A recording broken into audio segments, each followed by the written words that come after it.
السلام عليكم ورحمة الله حبايبي الغاليين، يا رب تكونوا بألف خير. تعالوا النهاردة نعمل طاجن لحم بالبصل إن شاء الله يعجبكم. حاجة كده خطيرة جدا. أنا بقلب صدفة لقيت الفيديو ده عندي من رمضان، فإن شاء الله يعني تعجبكم الوصفة إن شاء الله. عندي كيلو لحمة وعندي طاسة سخنة جدا فيها معلقة واحدة زيت كده أو معلقتين يعني. وهنزل باللحمة بالراحة، مش هنزل ورا بعضها عشان الزيت عندي ودرجة الحرارة ما تبردش. مش عايزاها تنزل مية كتير يعني. هسيبها كده لحد ما تاخد صدمة وابدأ اقلب فيها.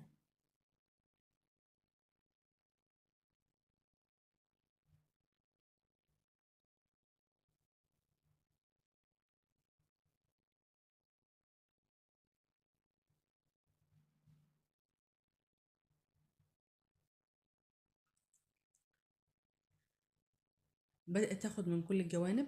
هنزل بملح وفلفل عود قرفة وحبيتين حبهان، فصين حبهان. هقلب وبعد كده انزل بالبصل. عندي بصل صغير او ورمة، وعندي قرنين فلفل حامي اختياري يعني. حابين تحطوا فلفل اخضر حطوا على حسب ما بتحبوا يعني.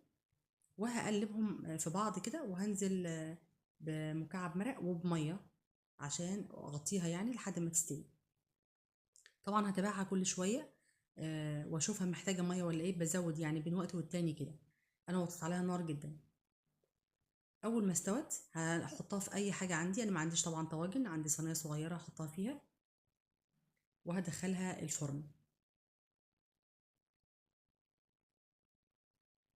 هدخلها الفرن بس تاخد كده لون يعني وتنشف شويه ونطلعها.